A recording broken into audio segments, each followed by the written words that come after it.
ഈശോ മിശിഹായിക്ക് സ്തുതിയായിരിക്കട്ടെ. ക്രിസ്മസിന് ഒരുക്കമായിട്ടുള്ള ധ്യാന ദിനങ്ങളിലൂടെ നമ്മൾ കടന്നു പോവുകയാണ്. 25 നോമ്പ് ഒക്കെ എടുത്ത് കർത്താവിൻ്റെ വചനത്തെ കുറെ കൂടെ താല്പര്യത്തോടെ കേട്ട് ഈശോയുടെ പിറവിയുമായിട്ട് ബന്ധപ്പെട്ട എപ്പിസോഡുകളെ, നറേഷൻസിനെ നമ്മൾ ഒരുമിച്ച് മെഡിറ്റേറ്റീവായിട്ട് അപ്രോച്ച് ചെയ്യാൻ ശ്രമിക്കുകയാണ്. അത് നമ്മുടെ ജീവിതത്തെ കുറെ കൂടെ എൻലൈറ്റൻ ചെയ്യും, കുറെ കൂടെ അത് പ്രകാശിപ്പിക്കും. അത്തരമൊരു അനുഭവത്തിലൂടെ ആയിരിക്കണം ഈ സദ്വാർത്തയിൽ നമ്മൾ ഒരുമിച്ച് യാത്ര ചെയ്യേണ്ടത്. ഈ ദിവസങ്ങളിലുണ്ടല്ലോ, ഈ ശുശ്രൂഷയിൽ പങ്കെടുക്കുന്നവർ പാലിക്കേണ്ട ഒരു മിതത്വമുണ്ട്. അത് നമ്മൾ ഒരു വശത്ത് നോമ്പെടുക്കുന്നു, ഇപ്പുറത്ത് നമ്മൾ പറയുന്ന വർത്തമാനങ്ങൾക്കൊന്നും ഒരു കുറവില്ല. 3 ദിവസവും ഉപയോഗിച്ചുകൊണ്ടിരുന്ന അതേ വാക്കുകൾ ഇനി ഉപയോഗിച്ചുകൊണ്ടിരിക്കരുത്. വീട്ടകങ്ങളിലാകട്ടെ, തൊഴിലിടങ്ങളിലാകട്ടെ, നമ്മുടെ ഏറ്റവും നല്ല സുഹൃത്തുക്കളോടാകട്ടെ, അവരോടൊക്കെ പറയുന്ന വാക്കുകളിൽ തന്നെ ഒരു വിമലീകരണം നടക്കണം. അത് ശ്രദ്ധയുണ്ടാകണം. പറയുന്ന വാക്കുകൾക്കൊരു നോമ്പെടുക്കണം, സംസാരത്തിന് ഒരു നോമ്പെടുക്കണം. എന്ന് വെച്ചാൽ മിണ്ടാട്ടം മുട്ടി നിൽക്കണമെന്നല്ല, ഒരു അരിപ്പയിലൂടെ അതിനെ കടത്തി വിടണം. അങ്ങനെ ചെയ്താൽ മതി. ഒരു അരിപ്പയിലൂടെ ഓരോ വാക്കിനെയും കടത്തി വിട്ടിട്ട് ആവശ്യമുള്ളത് പറയുക, ആവശ്യമില്ലാത്തതിൽ നിന്ന് അകലം പാലിക്കുക. അത്തരമൊരു വാക്കുകളുടെ നോമ്പെടുക്കാൻ ഈ ദിവസങ്ങളിൽ നിങ്ങളെ ഞാൻ ക്ഷണിക്കുന്നു. അതൊരു ഒരുക്കത്തിൻ്റെ ഭാഗം കൂടിയായിട്ട് മനസ്സിലാക്കുകയും വേണം.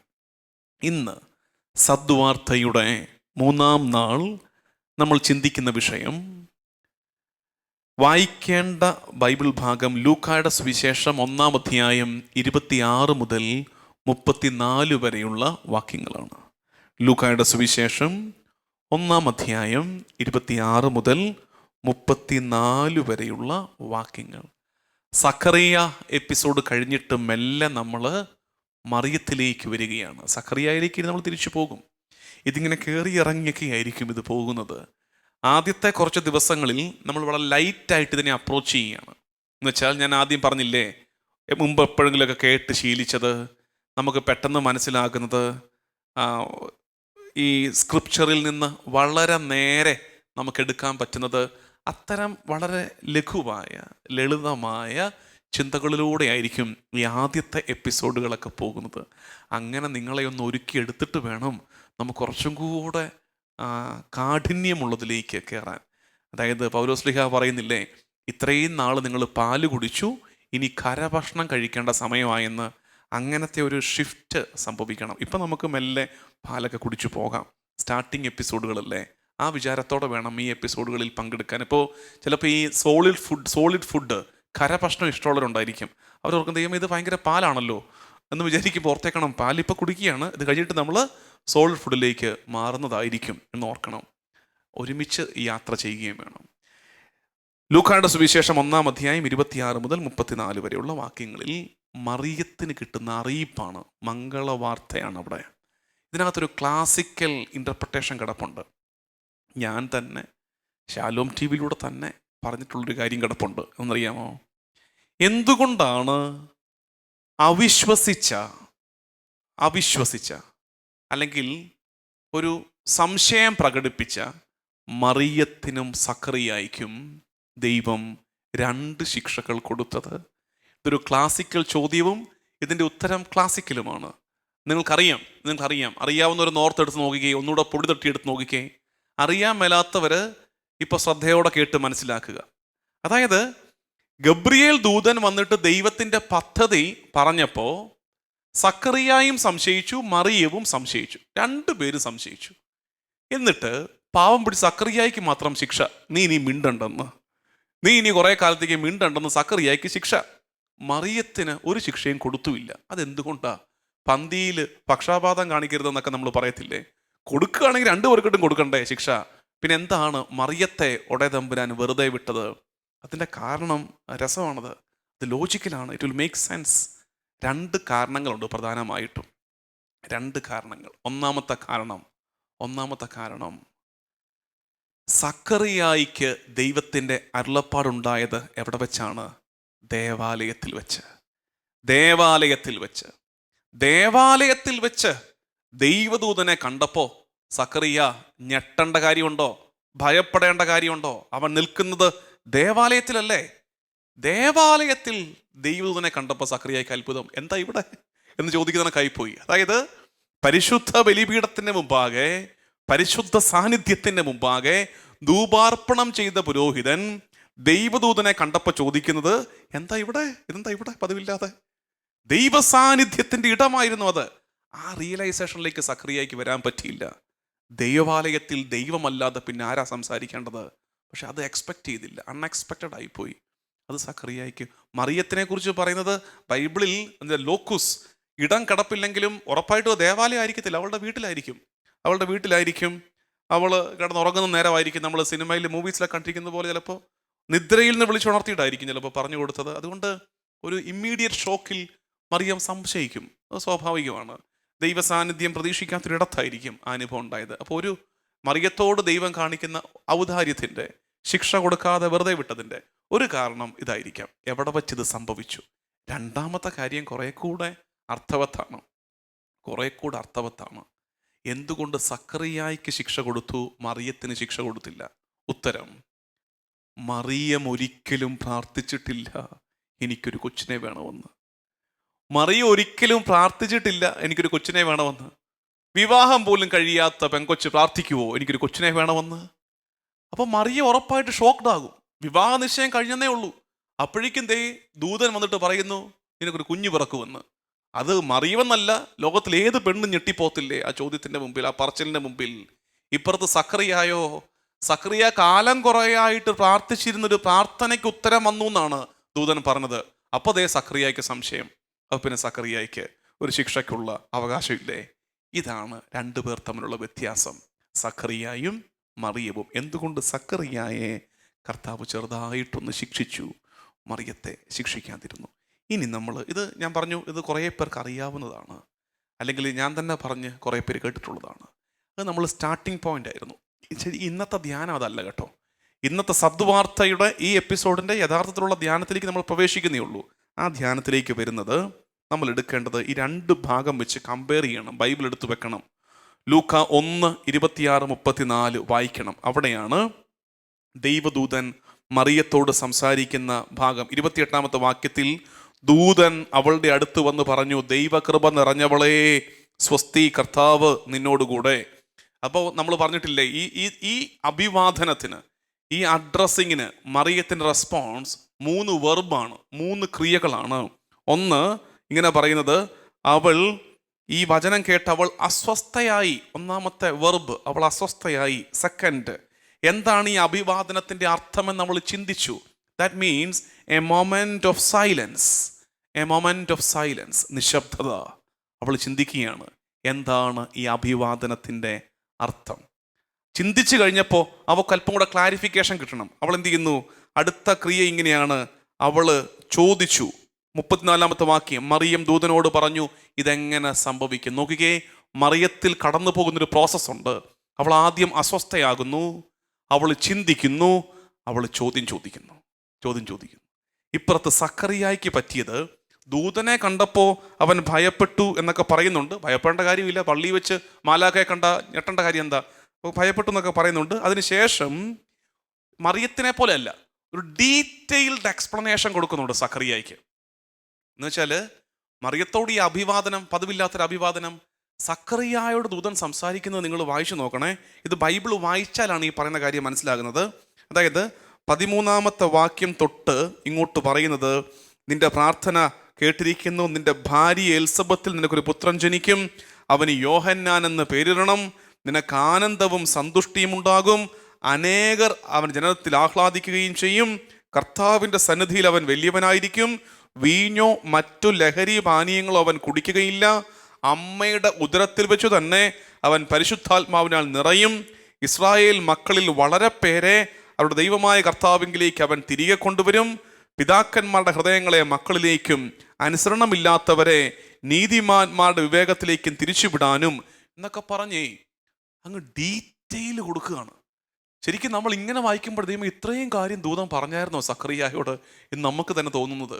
അതായത് സക്കറിയായുടെ അടുത്ത് നിന്ന് ദൂതൻ പറഞ്ഞു മനസ്സിലാക്കാവുന്നത് മുഴുവൻ, പ്രത്യേകിച്ച് പഴയ നിയമ റെഫറൻസ് ഒക്കെ ഉണ്ട്. താഴോട്ട് വരുമ്പോൾ സജ്ജീകൃതമായ ഒരു ജനത്തെ കർത്താവിന് വേണ്ടി ഒരുക്കാനും ഏലിയായുടെ ചൈതന്യത്തോടും ശക്തിയോടും കൂടെ അവൻ കർത്താവിൻ്റെ മുമ്പേ പോകും.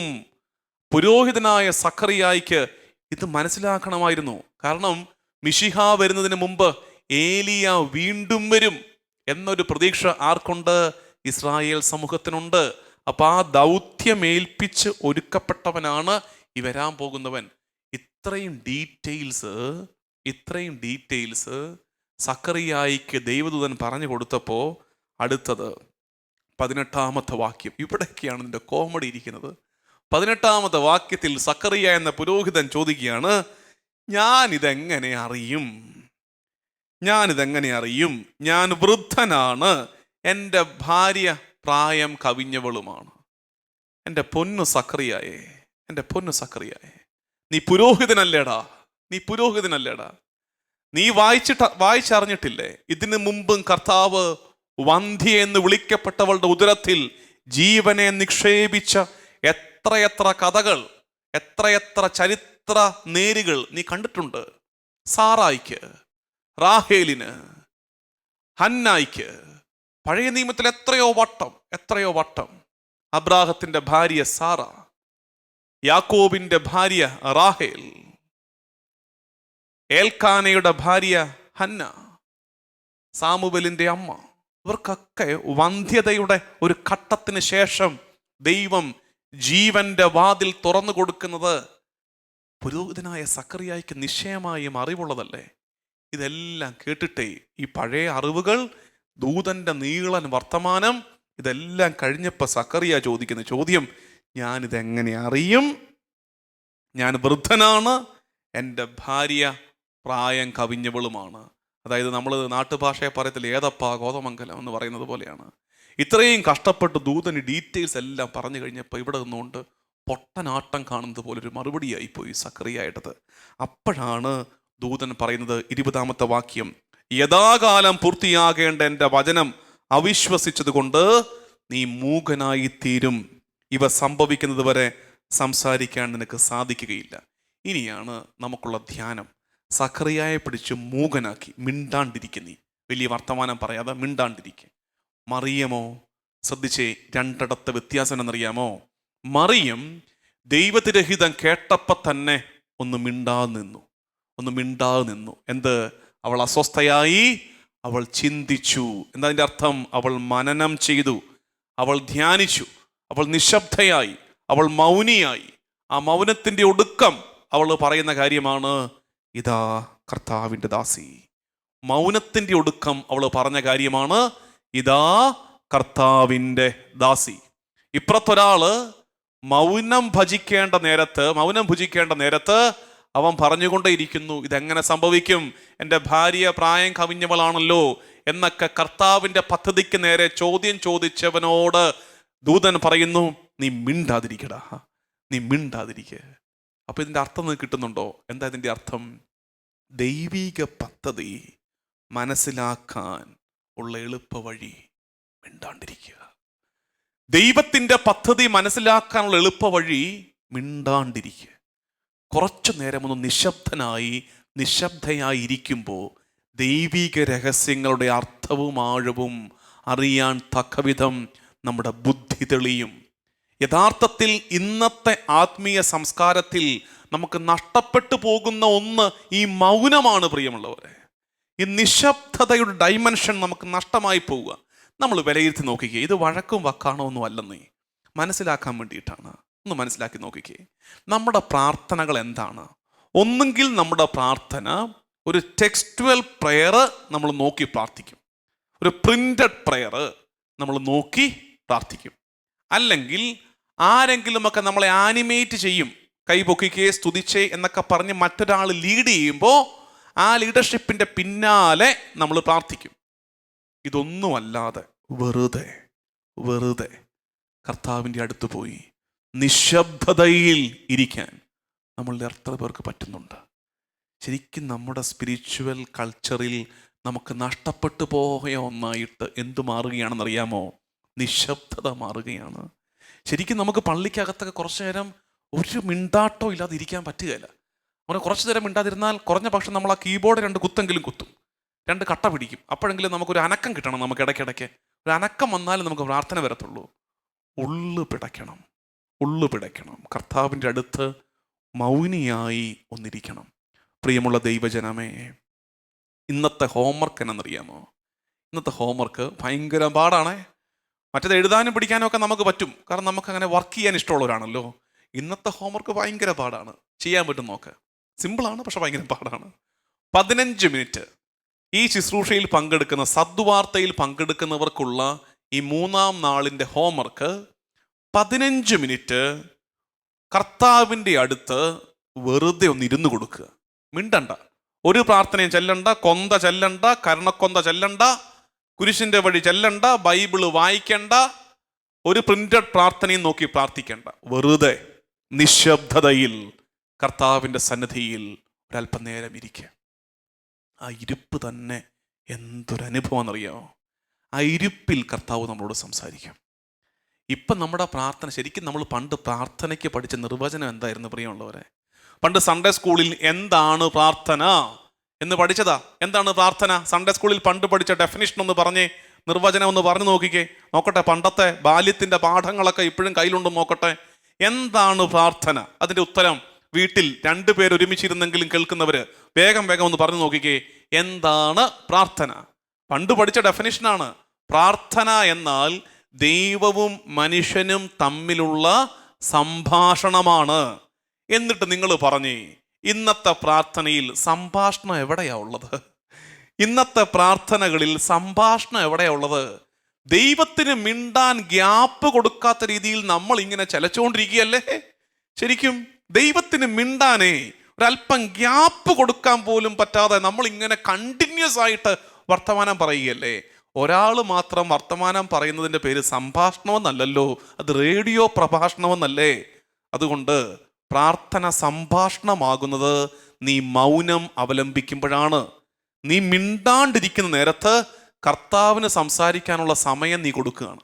മിണ്ടാണ്ടിരുന്ന് പ്രാർത്ഥിക്കാൻ പഠിക്കണം. ബഹളങ്ങളില്ലാതെ, ആരവങ്ങളില്ലാതെ, ഒച്ചപ്പാടുകളില്ലാതെ കർത്താവിൻ്റെ സന്നിധിയിൽ വെറുതെ ഒന്നിരിക്കുന്ന കുറച്ചു നേരമുണ്ടാകണം. ആ നേരത്ത് കർത്താവ് കാതോരത്ത് പറഞ്ഞു തരും എന്താ ഇതിൻ്റെ രഹസ്യമെന്ന്. ഏത് മറിയത്തിന് പറഞ്ഞു കൊടുത്തതുപോലെ, എന്താ കുഞ്ഞെ എൻ്റെ പ്ലാൻ, എൻ്റെ പദ്ധതി എന്താണെന്ന് മറിയത്തിന് പറഞ്ഞു കൊടുത്തതുപോലെ, സക്കറിയ കുറച്ചു കാലം മിണ്ടാതിരുന്ന് മനസ്സിലാക്കിയെടുത്തതുപോലെ, ദൈവത്തിൻ്റെ പദ്ധതി മനസ്സിലാക്കിയെടുക്കാൻ ഒരു മൗനത്തിൻ്റെ ഇടക്കാലം നല്ലതാണ്. ഒരു മൗനത്തിൻ്റെ ഇടവേള നമ്മുടെ ജീവിതത്തിൽ നല്ലതാണ്. എന്തിന്? ദൈവിക രഹസ്യങ്ങളുടെ ആഴമറിയാൻ. ഇത് പലയിടത്തുണ്ടെന്ന് ഈ മൗനം. ഉദാഹരണം പറയട്ടെ. ഒന്ന്, യോനാ പ്രവാചകൻ. ദൈവം ഒരു കാര്യം പറഞ്ഞു, അത് മനസ്സിലാക്കാൻ പറ്റുന്നില്ല, അത് അംഗീകരിക്കാൻ പറ്റുന്നില്ല. പുള്ളി ചാടിക്കേറി പോവാണ്, കപ്പലേ കയറി വിട്ടു പോവാണ്. പക്ഷെ എന്ത് ചെയ്തു? ദൈവം ആ കപ്പലേന്ന് ഇവനെ ഇങ്ങോട്ട് എടുത്തു. കപ്പലേന്ന് എടുത്തിട്ട് തിമിംഗലം വാ തുറന്ന് നിന്നു. യോന തിമിംഗലത്തിന്റെ വായ്ക്കകത്തോട്ട് കയറി തിമിംഗലത്തിന്റെ ഉദരത്തിൽ 3 നാൾ ചിലവഴിച്ചു. ഈ 3 നാൾ എന്താണെന്നറിയാമോ? മൗനത്തിന്റെ 3 നാൾ. മൗനത്തിന്റെ 3 നാൾ, വർത്തമാനങ്ങളില്ലാതെ, മിണ്ടാട്ടമില്ലാത്ത ധ്യാനത്തിന്റെ 3 നാൾ. ആ ധ്യാനത്തിന്റെ 3-ാം നാൾ നിനിവയുടെ തീരത്ത് തിമിംഗലം അവനെ ഛർദ്ദിച്ചിട്ടു എന്ന് പറയുമ്പോൾ അർത്ഥം എന്താ? മൗനത്തിന്റെ 3 നാളുകൾക്ക് ശേഷം ദൈവിക പദ്ധതിയുടെ തീരത്ത് യോന എത്തിച്ചേരുന്നു. ഒന്ന് മിണ്ടാതിരുന്നാൽ, നിശബ്ദമായിരുന്നാൽ ദൈവത്തിൻ്റെ പദ്ധതിയിലേക്ക് നമ്മൾ അറിയാണ്ട് നമ്മളെ ചേർത്ത് വെക്കും. ഗത്സമനിയിൽ പുത്രൻ തമ്പുരാൻ അവൻ മൗനത്തിൽ പ്രാർത്ഥിച്ചു, രക്തം വിയർത്ത് പ്രാർത്ഥിച്ചു, മൗനത്തിൽ പ്രാർത്ഥിച്ചു. ആ മൗനത്തിലെ പ്രാർത്ഥന അവനെ അപ്പായുടെ പദ്ധതിയിലേക്ക് അവനെ ചേർത്ത് വെച്ചു. അതുകൊണ്ടല്ലേ പറയുന്നത്, എങ്കിലും എൻ്റെ ഇഷ്ടമല്ല അപ്പാ, നിന്റെ ഇഷ്ടം നിറവേറട്ടെ. എവിടെ? നമ്മൾ ഈ പറഞ്ഞ സക്രിയയുടെ കാര്യത്തിൽ പോലും ആ മൗനത്തിന്റെ ഇടവേള ഇവനോട് പറഞ്ഞു കൊടുത്തു, നീ കുഞ്ഞിന് യോഹന്നാൻ എന്ന് പേരിടണം. ആര്? ഗബ്രിയേൽ ദൂതൻ സക്രിയയ്ക്ക് പറഞ്ഞു കൊടുത്തു. അവൻ അതൊന്നും കേൾക്കാൻ നേരമില്ല, അവന് വെപ്രാളമാണ്. എൻ്റെ ഭാര്യ പ്രായം കവിഞ്ഞവളാണ്, ഇതെങ്ങനെ സംഭവിക്കും? പറഞ്ഞതൊന്നും കേൾക്കാതെ വെപ്രാളപ്പെട്ടു. എന്തു പറ്റി? കർത്താവ് പറഞ്ഞു, മിണ്ടാണ്ടിരിയടാ. മിണ്ടാതിരുന്ന കുറച്ചു കാലം കഴിഞ്ഞപ്പോൾ അവൻ വാ തുറന്നിട്ട് പറഞ്ഞ ആദ്യത്തെ വാക്കെന്താ? കുഞ്ഞിന് എന്ത് പേരിടണം? യോഹന്നാൻ. എന്ന് വെച്ചാൽ എന്താ അർത്ഥം? ദൈവത്തിൻ്റെ ദാനം. മൗനത്തിൻ്റെ ഇടവേള, മൗനത്തിൻ്റെ ഇടവേള നമുക്ക് പകർന്നു തരുന്ന തിരിച്ചറിവാണ് എല്ലാം യോഹന്നാനാണ്, എല്ലാം ദൈവത്തിൻ്റെ ദാനമാണ്, എല്ലാം ഗ്രേസ് ഓഫ് ഗോഡ്, കൃപയാണ്. തിരിച്ചറിവ് നമുക്ക് ലഭിക്കാൻ മൗനത്തിൻ്റെ ഇടക്കാലം നമ്മളെ സഹായിക്കും. 2-3 ബൈബിൾ വാക്യങ്ങൾ ഇതുമായിട്ട് ബന്ധപ്പെട്ടത് മനസ്സിലാക്കുന്ന നല്ലതാണ്. സഖറിയായുടെ പുസ്തകം എടുക്കാം. സഖറിയായുടെ പുസ്തകം 2-ാം അധ്യായം 13-ാം വാക്യം ബൈബിൾ എടുക്കാം. സഖറിയായുടെ പുസ്തകം 2-ാം അധ്യായം 13-ാം വാക്യം. അവിടെ നമ്മൾ കാണുന്നത് ഇതുമായിട്ട് ബന്ധപ്പെട്ട ഒരു വാക്യമാണ്. ഇങ്ങനെയാണ് സഖറിയ 2:13 ബൈബിൾ എടുത്ത് അടയാളപ്പെടുത്തിക്കേ. മർത്യരേ, മർത്യരേ, ഓൾ ദോസ് മോർട്ടൽ ബീയിങ്സ്, മർത്യരേ, കർത്താവിൻ്റെ സന്നിധിയിൽ നിശബ്ദരായിരിക്കുവിൻ, അവിടുന്ന് തൻ്റെ വിശുദ്ധ വസതിയിൽ നിന്ന് എഴുന്നേറ്റിരിക്കുന്നു. മർത്യരേ, നിങ്ങൾ എന്ത് ചെയ്യണം? കർത്താവിൻ്റെ സന്നിധിയിൽ നിശബ്ദരായിരിക്കുക, ഒന്നും മിണ്ടാതിരിക്കടാ. കർത്താവിൻ്റെ സന്നിധിയിൽ വന്ന് സാന്നിധ്യം അനുഭവിച്ച് നിശബ്ദരായിട്ട് ഒന്നിരിക്കുക. ഇനിയുമുണ്ട് ഹബക്കുക്കിൻ്റെ പുസ്തകം.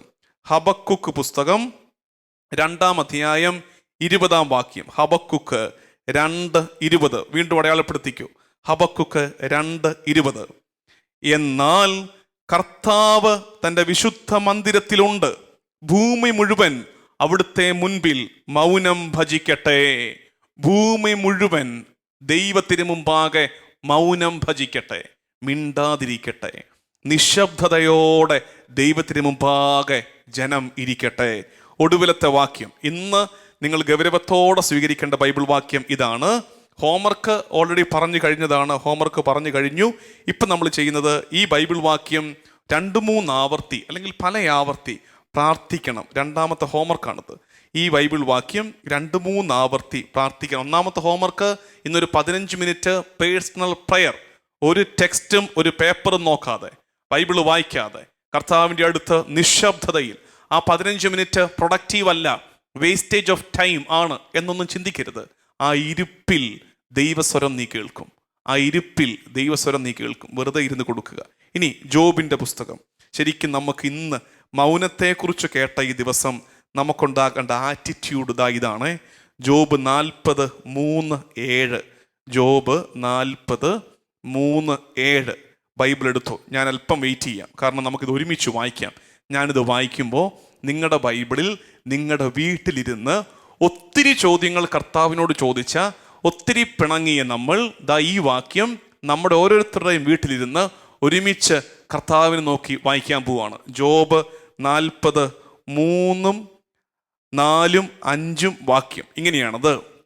ജോബ് കർത്താവിനോട് പറഞ്ഞു, ഞാൻ നിസ്സാരനാണ്, ഞാൻ എന്തുത്തരം പറയാനാണ്? ഞാൻ വായ പൊത്തുന്നു, ഞാൻ വായ പൊത്തുന്നു, ഇനി ഞാൻ ഉത്തരം പറയുകയില്ല. 2 തവണ ഞാൻ മറുപടി പറഞ്ഞു, ഇനി ഞാൻ മിണ്ടുകയില്ല. ഇനി ഞാൻ എന്തു പറയാനാണ്? ഞാൻ വായ പൊത്തുന്നു. ഇന്ന് കർത്താവിൻ്റെ മുമ്പിൽ നമ്മൾ നിൽക്കേണ്ടത് അങ്ങനെയാണ്. എൻ്റെ കർത്താവേ, ഇനി ഞാൻ എന്നാ പറയാനാണ്? ഞാൻ വായ പൊത്തുന്നു, ഇനി ഞാൻ മിണ്ടുകയില്ല. ഒരു മൗനത്തിൻ്റെ ഇടക്കാലത്തേക്ക്, അനുഗ്രഹത്തിൻ്റെ ഇടവേളയിലേക്ക് ഞാനൊന്ന് പ്രവേശിക്കട്ടെ. തിരുമുമ്പാകെ ഞാനൊന്ന് നിശബ്ദനായിട്ട് ഇരിക്കട്ടെ. ഇന്ന് നമ്മൾ സദ്വാർത്തയുടെ ഈ 3-ാം എപ്പിസോഡിൽ കേട്ട കാര്യങ്ങൾ, മറിയവും സക്കറിയായും ഒരേപോലെ കർത്താവിനെ സംശയിച്ചു. പിന്നെ എന്തുകൊണ്ട് മറിയത്തിന് ശിക്ഷ കൊടുത്തില്ല, സക്കറിയായി കൊടുത്തു? എന്താ കാര്യം? ഒരെണ്ണം ദേവാലയത്തിൽ, ഒരെണ്ണം അവളുടെ വീട്ടിലായിരിക്കണം. രണ്ടാമത്തത് സക്കറിയ അത് പ്രാർത്ഥിച്ചിട്ടുണ്ട്, മറിയം അങ്ങനെ ഒരു കാര്യം പ്രാർത്ഥിച്ചിട്ടില്ല. 3ാമത്തതായിട്ട് വേണമെങ്കിൽ കരുതാം, സക്കറിയായ്ക്ക് ചരിത്രം അറിയാം, അവൻ പുരോഹിതനാണ്. പല ആവർത്തി ദൈവം വന്ധ്യകൾക്ക് ഉദരഫലം നൽകിയിട്ടുണ്ട്. മറിയത്തിന് അവളുടെ പ്രാർത്ഥനയുടെ വിഷയം പോലും അല്ല ഇതൊന്നും. അപ്പോൾ പിന്നെ മറിയത്തിന് അങ്ങനെ ഒരു ചിന്ത വരേണ്ട കാര്യമില്ല. പിന്നീട് മറിയം സ്വീകരിച്ച ഒരു മൗനത്തിൻ്റെ നേരം, സക്കറിയായ്ക്ക് കഴിയാതെ പോയ മൗനം. ആ മൗനത്തിൻ്റെ ഇടക്കാലം നമുക്ക് കൃപയുടെ കാലമാണ്. മൗനത്തിൻ്റെ ഇടക്കാലത്തിന് ശേഷം നമ്മൾ തിരിച്ചറിയും, നമ്മൾ എഴുത്തുപലക ആവശ്യപ്പെടും. മൗനത്തിൻ്റെ ഇടക്കാലത്തിന് ശേഷം നമ്മൾ എഴുത്തുപലക ആവശ്യപ്പെടും. നമ്മൾ എഴുതും, യോഹന്നാൻ യോഹന്നാൻ, വാ തുറക്കപ്പെടും. എല്ലാം ദൈവത്തിൻ്റെ ദാനം, എല്ലാം ദൈവകൃപ. നമുക്കൊരുമിച്ച് പരിശുദ്ധ കുർബാനയുടെ മുമ്പാകെ ആരാധനയ്ക്കായി മുട്ടുമേൽ നിൽക്കാം. ദൈവനാമത്തിന് മഹത്വമുണ്ടാകട്ടെ. ആമേൻ.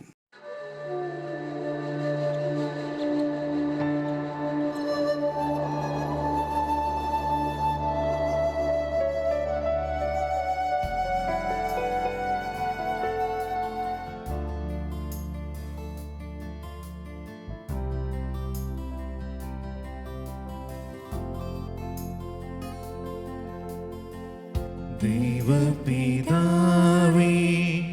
അങ്ങയെ ഞാൻ ആരാധിക്കുന്നു, സ്തുതിക്കുന്നു. ജീവനുമെൻ്റെ സർവസ്വവും മുൻപിലണച്ച് കുമ്പിടുന്നു. ജീവനുമെൻ്റെ സർവസ്വവും മുൻപിലണച്ച് കുമ്പിടുന്നു.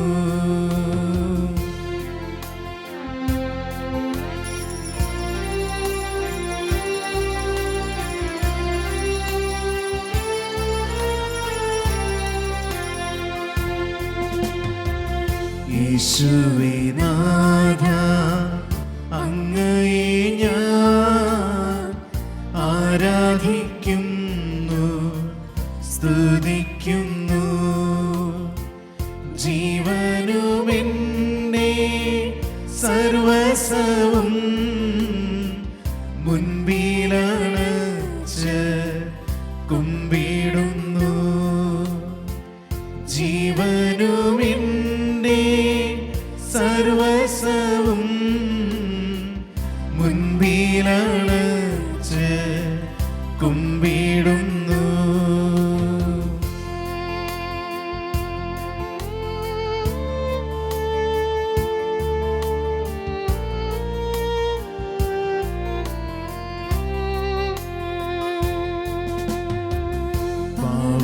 പാവനാത്മാവേ, അങ്ങയെ ഞാൻ ആരാധിക്കുന്നു, സ്തുതിക്കുന്നു.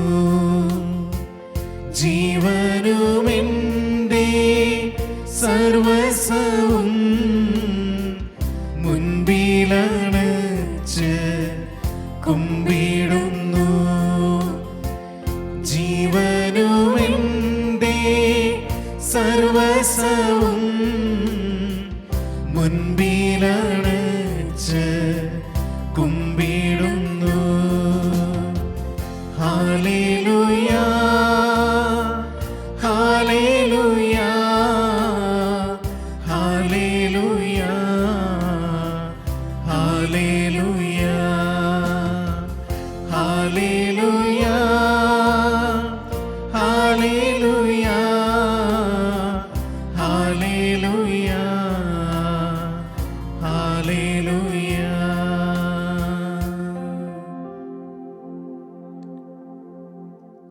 ഈശോയെ, പരിശുദ്ധനെ, നിനക്ക് ആരാധന.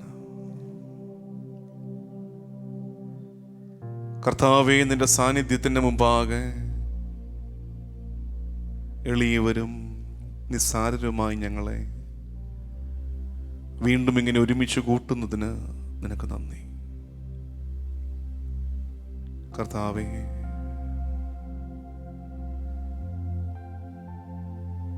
പിതാവും പുത്രനും പരിശുദ്ധാത്മാവുമായ ഞങ്ങളുടെ ത്രിയേക ദൈവമേ, നിനക്ക് ആരാധന.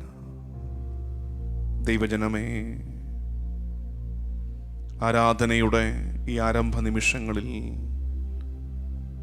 നമ്മൾ മുൻ ദിവസങ്ങളിൽ ചെയ്തതുപോലെ സാധിക്കുന്നവർ ഒരല്പനേരം ആരോഗ്യമുള്ളവർ തിരുമുമ്പാകെ മുട്ടിന്മേൽ നിൽക്കട്ടെ.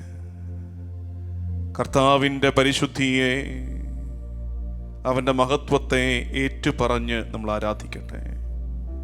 ത്രിത്വത്തെ നമുക്കൊരുമിച്ച് ആരാധിക്കാം.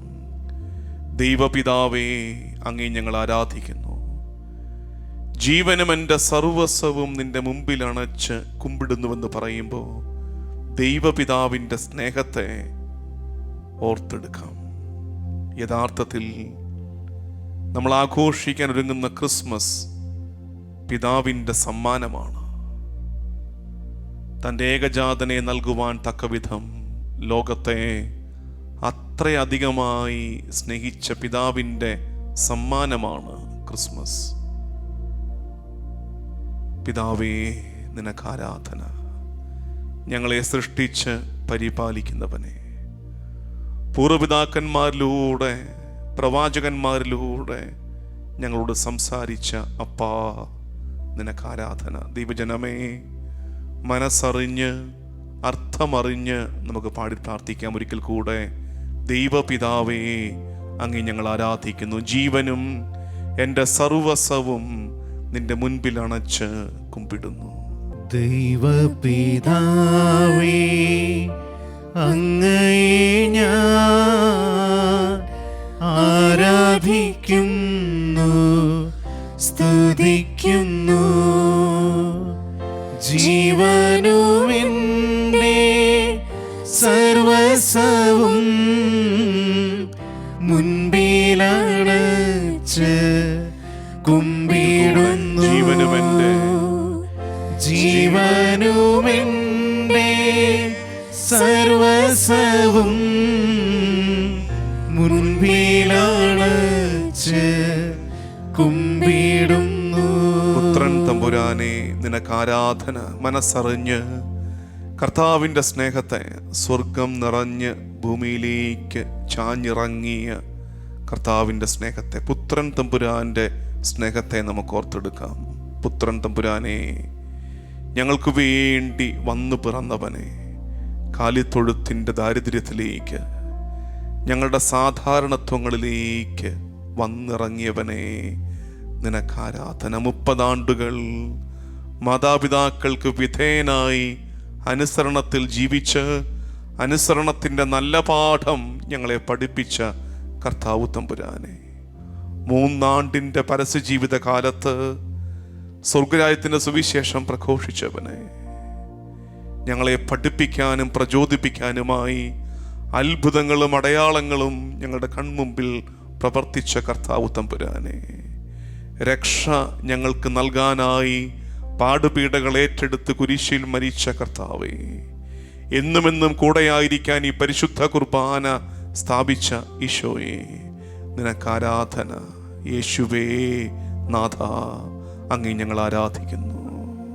യേശുവേ നാഥ, അങ്ങയെ ഞാൻ ആരാധിക്കുന്നു, സ്തുതിക്കുന്നു.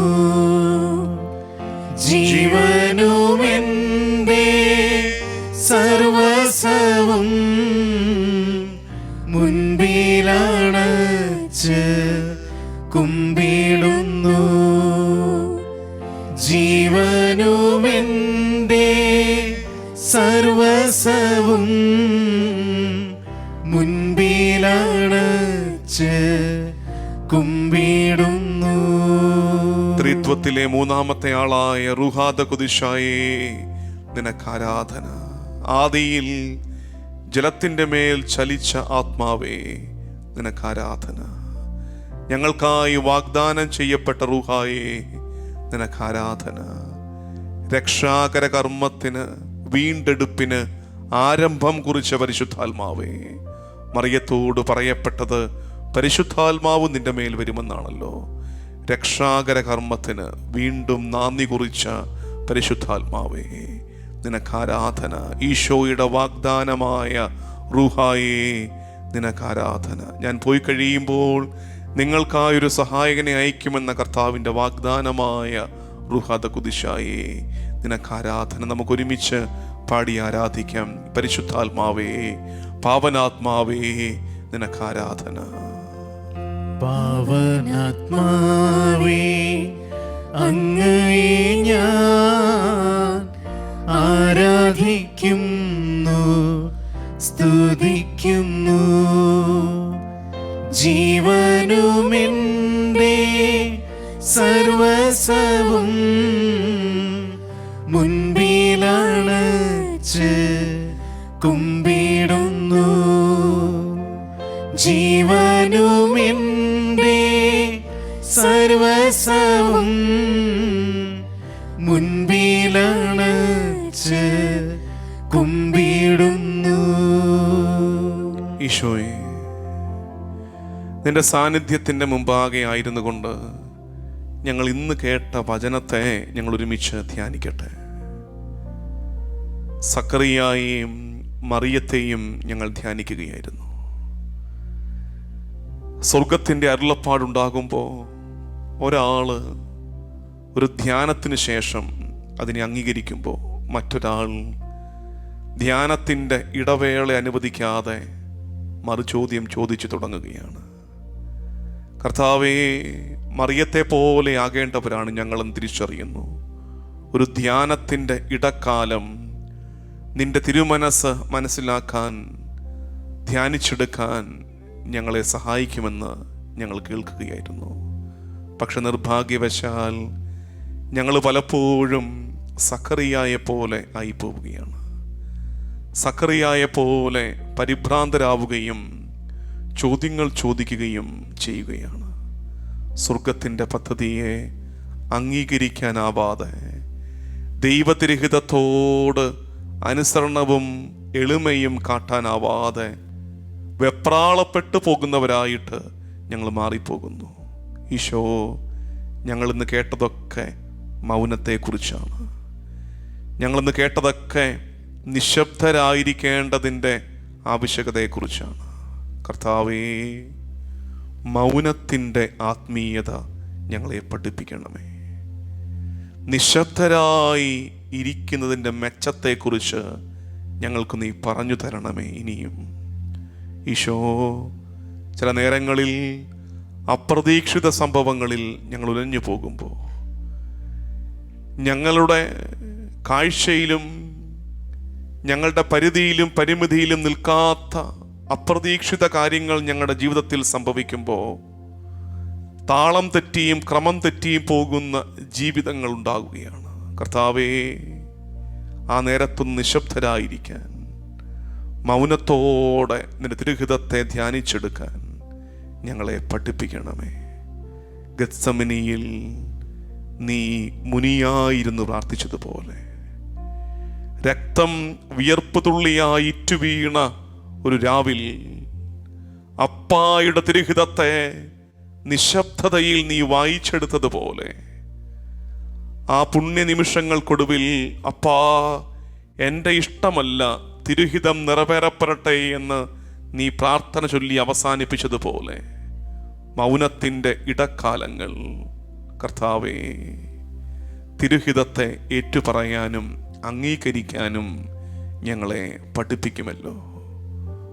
ഒരു വേള കുരിശിൻ്റെ ഇരുവശങ്ങളിലായി തറയ്ക്കപ്പെട്ട കള്ളന്മാർക്ക് സംഭവിച്ചതും, പ്രാണൻ പിടയുന്ന നേരത്തും നല്ല കള്ളൻ ഒരു മൗനത്തിൻ്റെ ഇടവേള തനിക്ക് തന്നെ അനുവദിച്ചത് കൊണ്ടായിരിക്കണമല്ലോ അവന് ജീവിതം തന്നെ പറഞ്ഞവസാനിപ്പിക്കാൻ പറ്റിയത്. ഇങ്ങനെ, കർത്താവേ, അങ്ങ് പർദീസായിലായിരിക്കുമ്പോൾ എന്നെയും ഓർക്കണമേ എന്ന്. ആ മൗനത്തെ പുൽകാൻ കഴിയാതെ പോയ മറ്റേ കള്ളൻ പരാതി പറഞ്ഞും പരിഭവം പറഞ്ഞും ദൈവത്തെ തന്നെ വെല്ലുവിളിച്ചും രക്ഷയുടെ സാധ്യതയെ കളഞ്ഞു വിളിച്ചപ്പോൾ മറ്റൊരാൾ ഒരു മൗനവും ഒരു ധ്യാനവും വഴി സ്വർഗത്തെ പറുദീസായെ സ്വന്തമാക്കിയല്ലോ. കർത്താവേ, കുരിശിൽ തറയ്ക്കപ്പെടുന്നത് പോലെ കാൽവരി അനുഭവങ്ങൾ ഞങ്ങളുടെ ജീവിതത്തിൽ ഉണ്ടാകുമ്പോഴും പരാതി പറഞ്ഞും പരിഭവം പറഞ്ഞും അത്തരം രക്ഷയുടെ സാധ്യതകളെ, നിമിഷങ്ങളെ നശിപ്പിച്ചു കളയാതെ മൗനത്തിൽ നിന്നോട് ചേർന്ന് നിൽക്കുവാൻ, മൗനത്തിൽ തിരുമനസ്സിനെ പുൽകുവാൻ ഞങ്ങളെയും പഠിപ്പിക്കണമേ. ദൈവജനമേ, നമ്മൾ ഈ നേരത്ത് ചെയ്യുന്നത് ഒരല്പം നേരം, ഒരു മിനിറ്റ് സമയമെങ്കിലും പരിപൂർണ നിശബ്ദതയിൽ ദിവ്യകാരുണ്യത്തെ നോക്കിയിരിക്കാൻ പോവുകയാണ്. പ്രാർത്ഥനകളില്ലാതെ, ഗീതങ്ങളില്ലാതെ, അങ്ങേയറ്റം നിശബ്ദത. നിശബ്ദതയെ നമ്മൾ ഭയപ്പെടുന്നു എന്നതാണ് നമ്മുടെ ആത്മീയതയുടെ ഈ കാലത്തിൻ്റെ അപകടം. നിങ്ങളായിരിക്കുന്ന ഇടങ്ങളിൽ ഒരു നിമിഷം എല്ലാത്തിൽ നിന്നും നിങ്ങളെ അകറ്റി നിർത്താം. മറ്റെല്ലാ തിരക്കിൽ നിന്നും നിങ്ങളെ ഒന്ന് മാറ്റി നിർത്തി. പ്രിയപ്പെട്ടവർ അടുത്തിരിപ്പുണ്ടായിരിക്കും. ഒരല്പം നേരത്തേക്ക് അവരെ മറക്കുക. മുമ്പിൽ എൻ്റെ കർത്താവ് തമ്പുരാൻ, ഈ അപ്പം എൻ്റെ ശരീരമാണെന്ന് പറഞ്ഞവൻ കൺമുമ്പിൽ.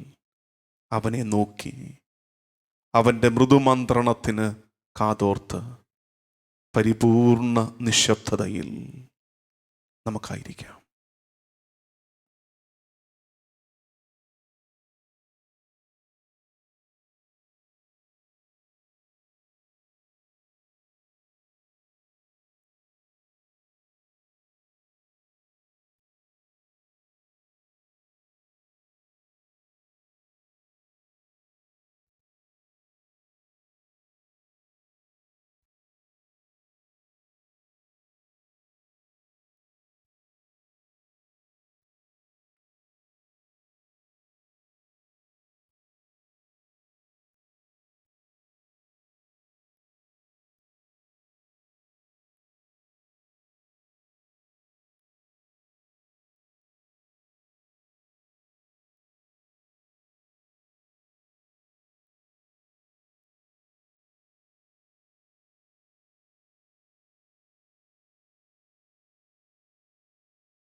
കരങ്ങൾ യാചനയോടെ തുറന്നു പിടിച്ച് ചൊല്ലിത്തരുന്ന പ്രാർത്ഥന ഏറ്റുചൊല്ലി തിരുമുമ്പാകെ പ്രാർത്ഥിക്കാം.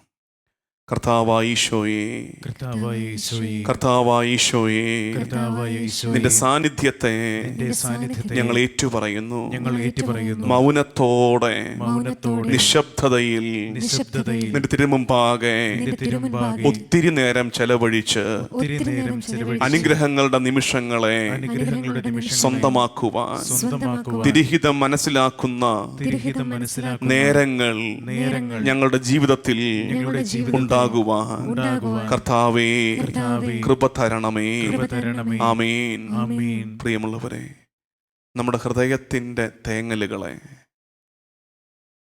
ഇത്തിരി പോകുന്ന സങ്കടങ്ങളെ, ആശങ്കകളെ, ആകുലതകളെ ദിവ്യകാരുണ്യ ചുവട്ടിൽ ഇറക്കി വെച്ച് ഹൃദയത്തോട് സംസാരിക്കുന്നത് പോലെ എൻ്റെ ഹൃദയം കർത്താവിൻ്റെ ഹൃദയത്തെ കണ്ടുമുട്ടുന്നത് പോലെ അവൻ്റെ തിരുഹൃദയത്തോട് എൻ്റെ മുറിവേറ്റതും രക്തം കിനിയുന്നതുമായ ചങ്കിനെ, ഹൃദയത്തെ ചേർത്തു വെക്കുന്നത് പോലെ ഉള്ളൊരനുഭവത്തിൽ ഈശോയുടെ തിരുമുമ്പിലായിരുന്നു കൊണ്ട് നമുക്ക് പാടി പ്രാർത്ഥിക്കാം. ഒരു നിമിഷം യേശുവിൻ മുൻപിൽ ഒന്ന് മനസ്സു തുറന്ന് പങ്കിടാൻ ദാഹം. കഥനമേറുമെൻ കഥ പറയുമ്പോൾ കരുണയോടത് മുഴുവൻ കേൾക്കാൻ നാഥ നീ മാത്രം എന്നെ കാത്തിരുന്നിതുവരെയും. ക്രൂശിൽ നീ ചേർത്തു എൻ്റെ രോഗദുരിതങ്ങളെല്ലാം. ഒരു നിമിഷം എൻ യേശുവിൻ മുൻപിൽ ഒന്ന് മനസ്സു തുറന്ന് പങ്കിടാൻ ദാഹം. നമ്മൾ ഇന്ന് പാടി പ്രാർത്ഥിച്ചതുപോലെ കഥനമേറുമെൻ കഥ പറയുമ്പോൾ കരുണയോടെ അത് മുഴുവൻ കേൾക്കാൻ, മുൻവിധികളില്ലാതെ കർത്താവേ എന്നെ വിധിക്കാതെ, കുറ്റം പറയാതെ, ഒരു നോട്ടം കൊണ്ടുപോലും എന്നെ മുറിപ്പെടുത്താതെ, എൻ്റെ ഇടർച്ചകളുടെ, വീണുപോയതിൻ്റെ, മണ്ടത്തരം കാട്ടിപ്പോയതിൻ്റെ ഒക്കെ കഥകൾ ഞാൻ ഏറ്റുപറയാൻ എനിക്ക് നീയല്ലാതെ മറ്റൊരാളില്ല, മറ്റൊരിടമില്ല. എല്ലാവരും എന്നെ ചേർത്ത് പിടിക്കുകയും സ്നേഹിക്കുകയും ചെയ്യുന്നത് ഞാൻ നല്ലതായത് കൊണ്ടാണ്, നല്ലതായിട്ടിരിക്കുന്നത് കൊണ്ടാണ്. വീണുപോകുന്ന എന്നെ നിനക്ക് മാത്രം മതി കർത്താവേ. വീണുപോയ എന്നെ, കുറ്റങ്ങളും കുറവുകളും ഏറെയുള്ള എന്നെ നിനക്ക് മാത്രം മതി ഈശോയെ. നിന്റെ സന്നിധിയിൽ എൻ്റെ ഹൃദയത്തുടുപ്പുകളെ പ്രാർത്ഥനയാക്കി ഈശോ, എൻ്റെ വിചാരങ്ങളെ, എൻ്റെ പങ്കപ്പാടുകളെ കണ്ണീരാക്കി തിരുമുമ്പാകെ ഞാൻ ഇരിക്കട്ടെ. ദൈവജനമേ, വലിയ ശരണബോധത്തോടെ വീണ്ടും ദിവ്യകാരുണ്യത്തിങ്കിലേക്ക് നോക്കി ഒരിക്കൽ കൂടെ നമുക്ക് പാടി പ്രാർത്ഥിക്കാം. എൻ്റെ ഈശോയുടെ മുമ്പാകെ ഇരിക്കാൻ ഞാൻ ആഗ്രഹിക്കുന്നു. ഇതാലപിച്ച് മനസ്സറിഞ്ഞ് പാടി പ്രാർത്ഥിച്ച് അതിൻ്റെ ഒടുക്കം പരിശുദ്ധ കുർബാനയുടെ ആശീർവാദത്തിലേക്ക് നമുക്ക് പ്രവേശിക്കാം. ഇന്ന് ചോദിക്കേണ്ട കൃപ, കർത്താവെ, സങ്കടങ്ങളും ഞെരുക്കങ്ങളും ഉണ്ടാകുമ്പോൾ പരിഭവം പറഞ്ഞും പരാതി പറഞ്ഞും തീർന്നു പോകാതെ നിന്റെ അടുക്കൽ വന്നതാ ഇങ്ങനെ നിശബ്ദനായിട്ടൊന്നിരുന്ന് നിന്നിൽ നിന്നും ശക്തി സ്വീകരിക്കാൻ എന്നെ പഠിപ്പിക്കണമേ. ഒരു നിമിഷം യേശുവിൻ മുൻപിൽ ഒന്ന് മനസ്സു തുറന്ന് പങ്കിടാൻ ദാഹം. കഥനമേറുമെൻ കഥ പറയുമ്പോൾ കരുണയോടത് മുഴുവൻ കേൾക്കാൻ നാഥ നീ മാത്രം എന്നെ കാത്തിരുന്നിതുവരെയും. ക്രൂശിൽ നീ ചേർത്തു എൻ്റെ രോഗദുരിതങ്ങളെല്ലാം.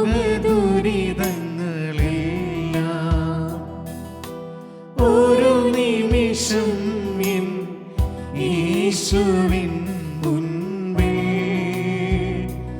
ഒന്ന് മനസ്സു തുറന്ന് പങ്കിടാൻ ദാഹം.